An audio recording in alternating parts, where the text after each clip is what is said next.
आजमगढ़ में एक दलित दंपति पुलिस से कह रहा था कि आप चल के मेरी बेटी छुड़ा दीजिए।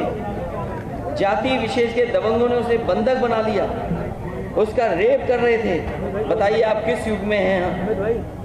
हम शायद ये भूल गए हैं, और इसलिए भूल गए हैं क्योंकि सरकार बाबा साहब भीमराव अम्बेडकर जी के दिया हुआ संविधान पे नहीं चली, उस कानून को नहीं लागू कर रही है। जौनपुर में एक नफरती बाबा साहब की शोभा यात्रा के दिन उनके झंडे को पैरों तले रौंद रहा था। ये घटनाएं हुई हैं।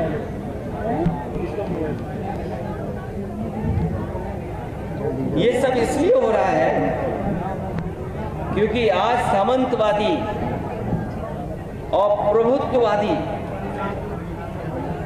उनको पता है कि उनकी सरकार है, और अगर इस तरह का काम करेंगे तो उन पर कोई कार्रवाई नहीं होगी।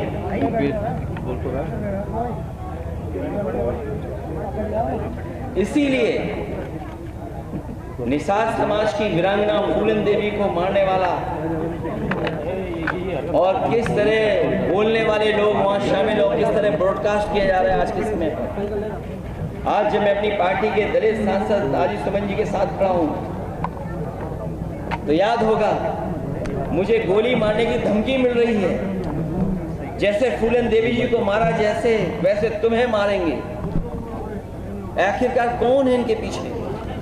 और अगर ये धमकी दी गई है, अगर वो पोस्ट वायरल हो रही है, सोशल मीडिया पे चल रही है, वैसे तो सरकार को खुद संज्ञान लेना चाहिए। क्या करूं? लेकिन अगर हमारी पार्टी के लोग शिकायत भी करने जा रहे हैं तो उस पर एफआईआर दर्ज नहीं हो रही है। बीजेपी के लोग कुछ भी लिख सकते हैं, उन पे एफआईआर नहीं होगी, कड़ी कार्रवाई नहीं होगी। और अगर एफआईआर हो भी जाएगी तो कार्रवाई नहीं होगी। करीबन 25-30 एफआईआर तो हम लिखा चुके हैं। इस सरकार में जाति कैसे काम कर रही है उसे देखिए। सम्राट अशोक, जिन्हें कुशवाहा मौर्य समाज अपना भगवान मानता है, उनकी जयंती पर सौहार्दपूर्ण आयोजन, एक व्यक्ति ने तलवार से केक काट दिया, उस पर कार्रवाई हो गई, पर पुलिस ड्रोन की निगरानी में तलवार लहराती योगी सेना के लोगों को पूरे सम्मान के साथ कोई कार्रवाई नहीं हुई है। अगर कहीं कोई कार्रवाई हुई हो तो बताइए आप। और याद कीजिए क्या कहा जाता था जब पुरानी सरकार हुआ करती थी। एक बहुत प्रतिष्ठित चैनल की मैं न्यूज के आधार पर यह बात कह रहा हूं कि Yadav take over of UP police, मतलब यूपी की पुलिस में बस यादव हैं। ये एक प्रतिष्ठित न्यूज चैनल, और ऐसी कई फर्जी खबरें चलाई जाती थी।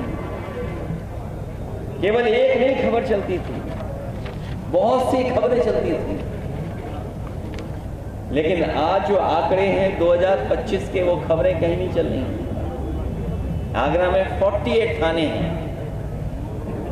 बताओ पीडीए कितने हैं इन थानों में? मैनपुरी में 15 थाने हैं जो सरकार के स्वजाती लोग हैं। मैनपुरी में 15 थाने हैं, 15 में 10 में हैं वो लोग। महोबा में 11 थाने हैं, 6 में सिंह साहब लोग।